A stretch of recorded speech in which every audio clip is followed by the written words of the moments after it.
Charles Carlton Harding was a predator featured in the Riverside, California edition of To Catch a Predator. He is best known for his casual interest in father and son fetishes, as well as being part of a CP exchange ring for 35 years prior to being caught on the To Catch a Predator show. We'll be looking into his history and a little bit of what happened afterwards, and where he is right now. So to get started, we're actually going to look at his biography as listed on the To Catch a Predator wiki. 65-year-old Charles Carlton Harding, using the screen name Hardchuck1, started chatting up a decoy named Luke, whom he believed to be a 13-year-old boy. Charles began the conversation by mentioning that he could be his grandpa and that he preferred to be with teenage boys. He mentioned he enjoyed cuddling them and caressing their bodies, as well as working his tongue all over and sucking their hard blanks dry. When the boy mentioned he was ashamed of the size of his blank, Charles revealed he intended to perform oral blank on the child and make him blank. After being drawn in by the boys of having blank with his uncle, Charles asked what his uncle's penis size was. The next day, Charles expressed his desire to kiss and have oral blank on the boy while cuddling with him. Charles attempted to reassure the decoy after he said that men he spoke to were only interested in having blank by suggesting he would be the first to be his friend, then mentor, and finally would want to have blank with him. Charles asserted he preferred to lick the boy's entire body rather than blanking him, and engaged in both having and receiving oral blank. Charles follows up by sending CP, and he indicated interest in dating the teenage boy and advised him to pose as his grandson to avoid getting into problems. When asked what he did for a living, Charles revealed that he was retired but had previously worked as a travel agent for 13 years, worked for Frontier Airlines for nearly 20 years, was a bus driver for the elderly and handicapped for 5 years, taught freshman year of high school, worked for the Catholic Church for 2.5 years, and served in the Air Force for 4 years. After speaking with a decoy on the phone, Charles claims he had a hot voice and volunteered to pick up the boy on the way home from his mother's house. The decoy says his mother calls to check on him and tells Charles to meet him at his house. Charles then resumes talking about having oral and anal blank and caressing and licking and cuddling. He offers to take the boy out for dinner, the movies, to the beach, and Disneyland. Before ending the chat, Charles ensures the boy's mother would not be around when he arrived. So to summarize what we just read, right? Charles Harding is actually a very perverted old man, right? He shows what his intentions were very clearly. He plans to do many things with this decoy that was, of course, posing as a minor. And from here we go on to The Sting, which is the actual segment in the show To Catch a Predator, right? Run by NBC and, hosted by Chris Hansen. So, Charles arrives at the Sting house. Del Harvey, posing as a teenage boy, talks to him from another room. The two share conversations before Chris Hansen enters the room and terrifies Charles. He complies when told to sit down. Chris questions Charles' plans, and Charles replied that he had a call to make to discuss the sale of a mobile home. Charles initially attempts to claim that he was CC Hard 69 rather than Hardchuck 1 once Chris confronted him with the conversation logs, but he was unable to sustain this defense. Then, Charles tries to tell a lie by claiming that another person used his computer. Charles admitted it was him when Chris questioned whether or not it was that person. Charles revealed he was a bus driver, worked for a travel agency, and was in the Air Force when Chris inquired about his occupation. Then, Chris questioned if he had ever worked as a teacher. Charles mentioned that he was pursuing his teaching education at a Catholic high school during his religious life. He also acknowledges that he belongs to the Catholic Church's Collared Brotherhood. Chris then asked Charles why he believed it was appropriate to conduct a sexually explicit conversation with a child. Charles insisted that he used the screen name CC Hard 69. Chris rejects his excuses and asserts that he has a plethora of proof to back up his crime. Charles then assigns blame to the decoy, claiming that he was in a gay chat room looking for men.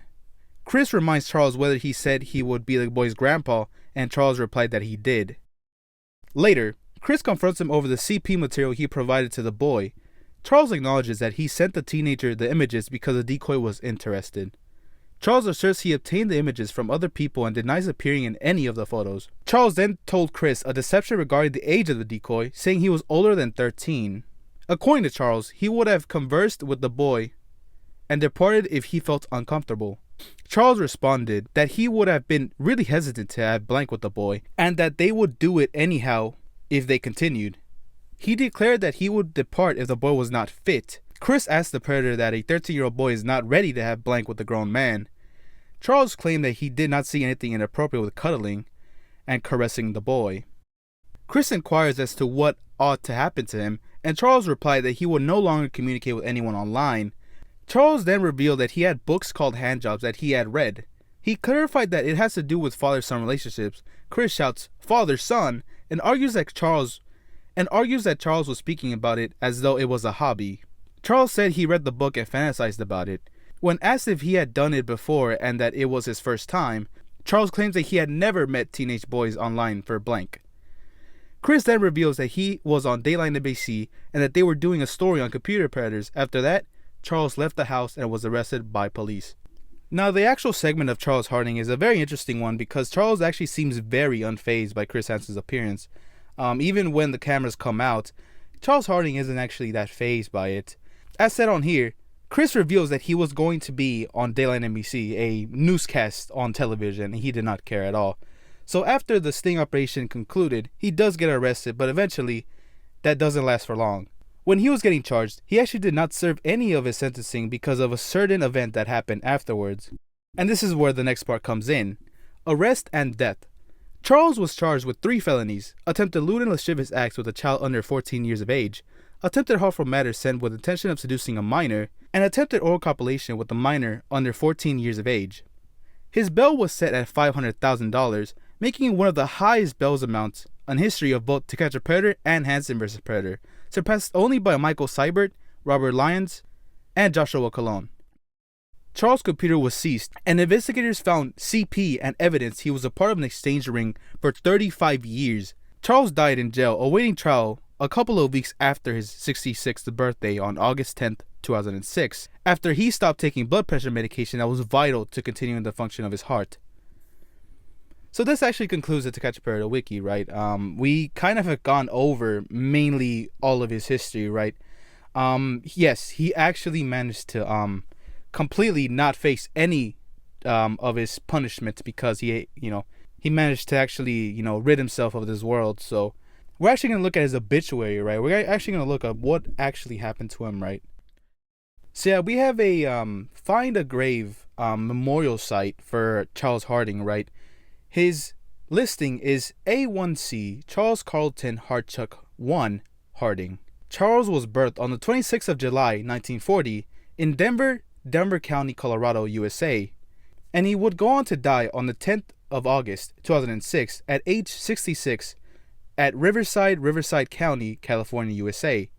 His burial is actually in Riverside National Cemetery in Riverside County, California, USA. His plot is Section 63E, Site 294, and his memorial ID is 576-588-27.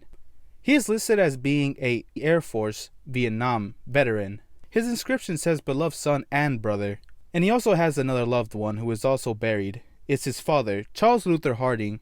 He was born 1912 and died in 2004. With that out of the way, we'll actually look at a couple of reports with fans of the To Catch a Predator show, right? We'll look at their insight and beliefs, as well as a couple of curated chat logs that was actually found in the Perverted Justice website of Chuck Harding's messages to the Decoy. The first user is Fred Herbert, a KBI investigator on the To Catch a Predator Temple of TCAP. This post was posted on May 26, 2020 at 8:44 p.m. and it reads, "There were about 300 or so men who were caught in To Catch a Predator stings. Some are funny, and others are forgettable, and others are just downright evil. One of the predators I consider a true threat is Charles Carlton Harding, and here's why. Chuck Harding was 65 and wanted to meet with young Luke, pulling him in with promises of going to Disneyland under the pretense that Chuck was Luke's grandpa. He claimed that he wanted to be the mentor to the boy, claiming that he would be a friend first, showing him different ways to learn and let's see how I live and observe other people. What does that mean? Let's analyze some of Chuck's behavior and some of the things he had in his possession at his home. When the police searched Chuck's home, they found CP that were decades old. From the 1970s, I believe. He also sent CP to the Decoy. But when Chris grilled him on it, he claims that it wasn't me in the pictures. Now obviously, he can't be the black guy that was in some of the pictures, but I do honestly believe he could have been in some of those photos and probably took them himself in the case of the vintage ones. Harding served in the United States Air Force in the Vietnam War as an airman first class, one of the most basic lower enlisted ranks. Third world countries in Asia and certain other places like Russia are known for having large amounts of child exploitation industries. In Russia, they lure in girls with promises of modeling, and in some Asian countries, there are brothels filled with underage boys and girls. I wonder if Chuck ever went to Saigon when he was off duty and prowled around for those kinds of businesses, fulfilling his sick fetishes. Earlier in his life, Chuck also studied to become a teacher, but left that life for whatever reason. Suspicious. Now let's get back to the topic of Luke and the sting. Early on in the chat this occurs. Chuck says, "Allah got his headshot, so you have been with another male?" The decoy says, "Yeah, can I see?" Chuck says, "Was the male inside you, son? Did he blank inside you?" The decoy says, "Yeah, and I had nylons on, was hot." Then the user intrudes by saying, "What in the hell?" Right at the start, the boy admits some really warped, twisted stuff to Chuck, stuff that could possibly be abused by another older male. Chuck just ignored it and goes on to say this. Chuck says, "Yes, son, I love young boy blanks." Chuck also says, "That is okay. I can suck it, play with it, and make it shoot blank stuff out of it. I can play with your blank." The user comes back in and says, "What a sick, evil bastard. He just openly admits it. He even admits to Chris about the books that he reads, called handjobs, which he describes as dealing with father and son blank, teacher and student blank, and more. He talks about the books as if they're his most prized possessions. Why was he just admitting to all this? Like he didn't even care. Well, after Chuck is arrested, he asks police if he can, quote-unquote, call his mother and let her know that he got home okay. I don't believe that for a minute. He told the decoy, "You could say I was your grandpa. This way no one knows but you and me and who we want to know."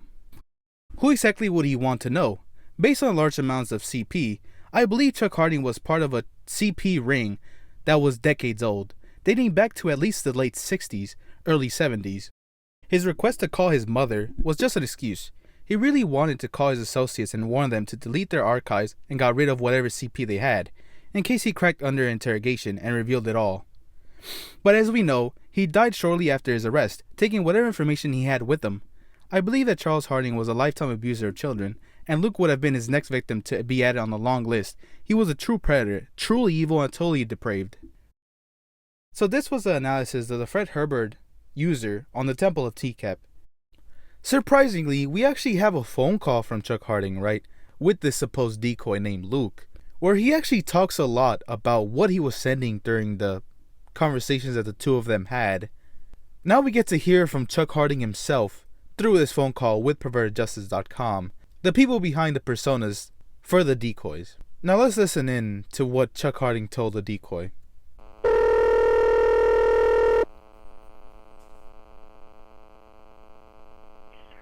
Hello.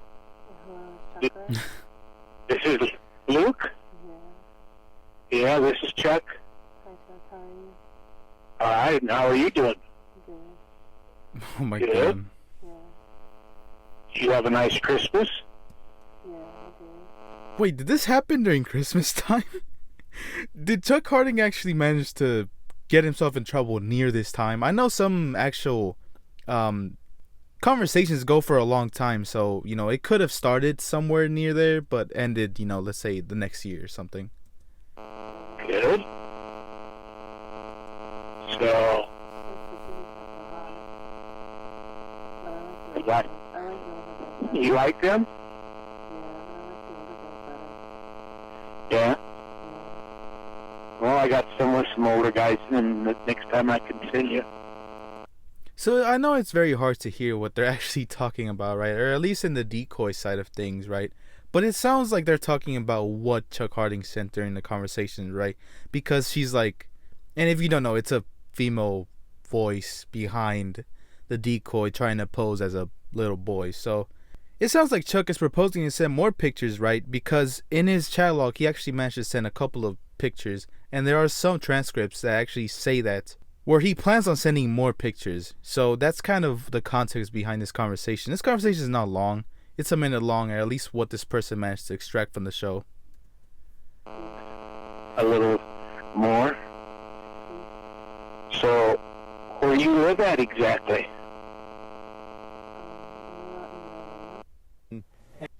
Yes, at the end, Chuck Harding asks where he's at exactly, right? The decoy, and it seems like the response is that they're at home. So yeah, that concludes this part of this segment, right? I know it's not a very long clip, but it does help kind of show, what his attitude and approach to the whole thing was. It sounds like he was very comfortable doing this with someone under the age of 18, right? But let's continue on. Now to look at another Temple of TCAP user. This user is called Wrestling Chick Northern IL, and is a ghillie suit user. I don't necessarily know what that is, but we'll look at this post. This post was posted on May 21st, 2018, and it reads, "Hello all. I just came to say that Chuck Harding, aka Hardchuck 1, has to be the sickest, most bold child predator to ever grace the shit-stained, slovenly halls of To Catch a Predator. What a disgusting piece of rancid dog. He is truly a piece of work. I know there were some vile degenerates on To Catch a Predator, but Chuck Harding was a despicable, aggressive, manipulating old... He was dangerous, second only to Kevin Westerbeck, as I can tell that Chuck has a rap sheet that involves trying to hook up with little boys in the past. The way he came in and sussed out the house, trying to see if any threats were lingering around, it was so methodical and calculating, as if he has experience in this before. And the way he defended his pedo-bearness, I see nothing with cuddling and caressing. Shudders." The part of the chat that always makes my heart sink is this little exchange, and the user goes on to type in this from his chat logs, with Chuck saying, "Yes son, I love young boy blanks." The Decoy saying, "I got a blank, but it's small." Chuck says, "That is okay, I can suck it, play with it, and make it shoot blank stuff out of it, and I can play with your blank." Chuck says again, "Who was the male that was inside you, son?" The Decoy says, "My uncle." And the Decoy wants to also say, "BRB." Chuck responds by saying, "Cool, did he have a big blank?" The user comes back in saying, he doesn't even bat an eye that this little boy was violated by a family member. In fact, he thinks it's cool. That's not cool. That's horrible. That's a child whose mind is probably up right now because of this experience. And the knight in armor here, Chuck, just takes it all in stride and thinks that's awesome. It seems like I got more aggressive and determined after that. What a sick old son of a bitch. Then, he keeps calling him son all the damn time. Then, he starts grooming the child and seeing what he could get away with. Now we continue with more chat log from, his chat logs, of course. It starts off with Chuck saying, "Cool, love it. Sent you some more pics and we'll send some more." The Decoy says, "Those are some huge blanks. Man, you got lots. Do you like me like that? Question mark. That black guy is huge. Is that real?" Chuck says, "Yes, it is." The Decoy says, "Damn." Chuck says, "Sending 9 more right now." Okay, it was 10, not 9. We'll send some more. The user interjects again by saying, he was sending that CP pictures and probably CP itself, which is what Chris Hansen confronted him on. In fact, the whole interrogation scene was heart-wrenching to sit through. From the moment Chuck was surprised by Chris Hansen, he was clearly startled by Chris, to the point where he was arrested. He was arrogant, nonchalant, and seriously apathetic about the whole ordeal. He even blamed the 13-year-old child several times, saying, quote, "Well, he was in a gay chat room." Saying again, "Well, he asked for more pics for his misdeeds." It's a child. Well, he thought it was a child at least. Not to mention, he was a man of the cloth. Yet he lied so liberally. Charles lied so damn much. His tongue would catch on fire if he told a truth once. His first lie was that he was coming over someone's house to talk to them about purchasing a house. A 13-year-old boy, or so he thought. Out of all the predators, he seemed to be one of the most nonchalant people ever caught. I used to think Jeff Stacy was extremely detached from reality and the events that unfolded around him, but I found this isn't true. Jeff was probably relieved that he didn't have to have intercourse with the girl. Not to mention, Chuck's BS was so easy to see through. He made this kid all these promises about him being his boyfriend, taking him to Disney and whatnot, but in the end, Chuck just wanted to get a nut. And then he shook that 13-year-old boy to the left. Charles Chuck Harding is just a disgraceful, greedy, arrogant, child-molesting, reprobate bastard. I hope he burns in hell's eternal seas of fire. Now that was an analysis by Wrestling Chick Northern IL, with some good insight of what actually went down during the sting operation, which we didn't look at today, right? is actually on my channel already. If you want to go look at me looking at the actual footage of this sting operation, right, go check that out. Now, one of the sad things about this entire sting operation, right, is that because Charles actually managed to delete himself from this world, right, there is actually no RSO filing out there about him, right? There is no further information. It's only speculations about what he did in his past life, right? In these, we usually look at the registered sex offender page and listings of the guys that we're looking at, right? And there's also more footage, interrogations, right? There's maybe perhaps whereabouts of where these guys are at now. But since this guy actually is not around anymore, it's very hard to get information on him, right? The best we could do is look in at what some of the watchers of To Catch a Predator have found out through online chats and stuff. Just a better look into his mind to see kind of what he was actually looking at. Now, we won't go too much into detail, right? But I have found some listings of these handjob books on Amazon. Here's one.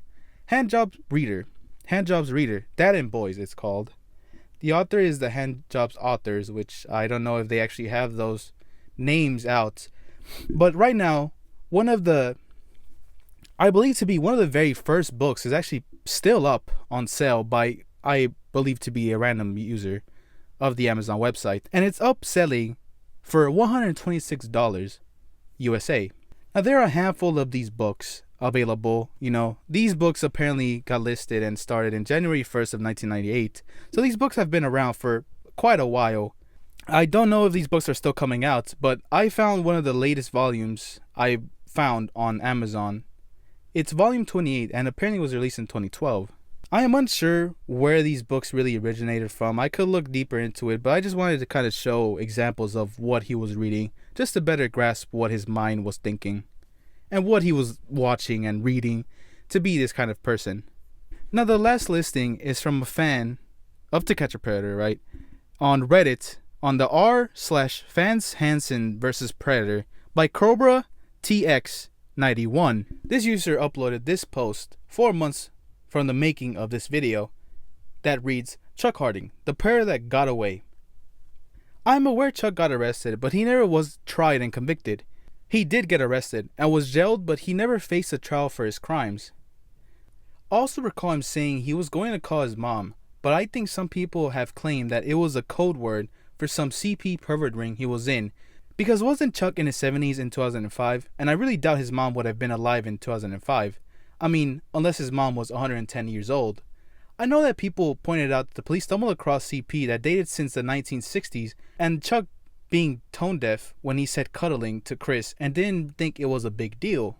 Out of all the creeps that have been on To Catch a Predator, Chuck has to be in the A tier because he seemed to have been knowledgeable and slick and manipulative. If the T-Cat PG sting never happened, Chuck would have kept doing this and hiding from plain sight. Now, the talk of his mother being alive in 2005 is, very talked about. People don't know if it's true or not, but on To Catch a Predator Wiki, we're actually going to read a little bit more information that we managed to slip up in the beginning. So, Charles Harding's relatives, of course, is his father, is Charles Luther Harding, who was born in 1912 and died 2004. His mother, Vivian Carlton Harding, who was born 1920 and died in 2010. And also, B.B. Harding, which is supposed to be his sister. His affiliation and occupations, right, we've talked about this already, but it's a formal travel agent and a formal Catholic brother, with some other things also mixed in there. He was born on July 26, 1940, in Denver, Colorado. He died in August 10, 2006, in Riverside, California. His physical description is male. He's 5'10", he weighs 270 pounds, his eye color is blue, and his hair color is brown. To finish off, we have some trivia on Chuck Harding for the To Catch a Predator sting. Chuck was employed at Frontier Airlines for a time and hired in 1967. His name and CC Hard 69 address was posted in one of their newsletters from summer 2006, but mentioned the email had bounced back, probably due to the fact he was in jail at the time. There is also an unofficial memorial page for Chuck where employees have written about their memories of him. Handjobs was an illustrated monthly collection of stories in magazine format and ceased publication in 2014. The magazines depicted many sexual scenarios that included father-son, younger-older, and doctor and patient relationships, just to name a few.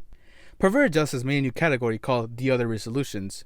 In order to show his chat log, because he died before he could be convicted, the same was done for Louis Conrad and Ernest Timmons, but not for any other predator that died before conviction. Now, to close off the video, I'm going to read off some notes from the contributor, right? The name is J Alternative, and if you don't know, these notes are from the actual people who did the decoy work behind the supposed children in the show, right? So, yeah, we're going to read off what those decoys thought and, what the whole organization think about the whole Chuck Harding incident, right? They actually have an entire section dedicated to Hard Chuck 1 on their website, right? Chuck Harding. And we're going to read that out right now. So he's filed under the Other Solutions tab on the website, actually. And if you could put two and two together, right, you can guess why that's the case. So it starts off with a segment from his chat log with Chuck saying, "That is cool. I want to hug you, cuddle you in my arms, caress your body, work my tongue all over it, lick your blank, work my tongue around your clean blank, and tongue you in the... And I want to suck your blank and swallow your blank, Luke." Which, it's a lot. It's a lot from his chat logs, right? We're not gonna go into the entire chat log reading, right? That'll take a long time, and preferably I would like to spare you the trauma, right? And myself. So yeah, we're gonna continue with this segment. So the website says, "There is one way, just one way to beat pervertjustice.com evidence and escape conviction. That is to die. That was what Charles Harding chose after being arrested during our Dateline 3 Riverside sting operation. Harding, who was dabbling in molestation and CP for decades, faced the rest of his life in jail. Rather than live in prison, Harding chose to stop taking his medications in order to induce his own death. He was successful in his gambit prior to his trial date even coming close. Harding's death left us with a question. He wasn't acquitted. He wasn't convicted. What shall we do? We've created Other Resolutions area to bring the Harding case to light and have a transparent record regarding our Riverside operation. To not post it would have made people assume that he beat the charges, which he did, by dying. We as an organization are not opposed to Mr. Harding's decision. It certainly saves the state money, saves our time, and saves society from having to suffer a person like Chuck Harding in their midst. Goodbye, Hard Chuck 1. It wasn't nice knowing you." Now, time for the actual notes from the contributor, right? The decoy behind the actual keyboard. "Charles Harding remains in my mind one of the more disturbed predators I have encountered during my contributing with Perverted Justice. First, let me say, his death is deserved and welcomed on my behalf. For long-time PG followers, such a statement from me might come as a shock. I have always wished for rehabilitation and encouragement for such individuals to seek professional help. Knowing Harding's involvement in CP exchange rings and materials found in his apartment dating over 35 years old makes his self-induced suicide justified. This man was too cowardly to engage in relationships with adults. He was equally as cowardly to face the punishments for his crimes. Since this deranged individual will never face our justice system, we will never know the depth of how far he spread his perversions for young boys. Harding died while in custody of Riverside County Jail. He chose to discontinue taking prescribed medications which caused his organs to fail, resulting in his death. If there truly is hell, Mr. Harding, I hope you're in the lowest ring of it." Now that's a contribution from Perverted Justice, right? The actual decoys and online work that To Catch a Predator as a show brought to the table when it was airing. And it's good to hear from the actual person behind the person who messaged Chuck Harding. Now that's going to wrap up this video, right? We managed to look at a lot of stuff for Charles Harding, right? We managed to know a lot of him, right? His past life, in his occupations, well, some theories and beliefs by the community of To Catch a Predator about him. And we got to also experience and try to analyze his supposed CP ring that he was a part of for 35 years before he managed to pass away, right? But I will leave you with that, right? If you like this video, please check out the channel. I react to these videos and also analyze things like this. I have a whole playlist, right? Check that out. And we'll catch you some other time. Thank you for watching and have a good day.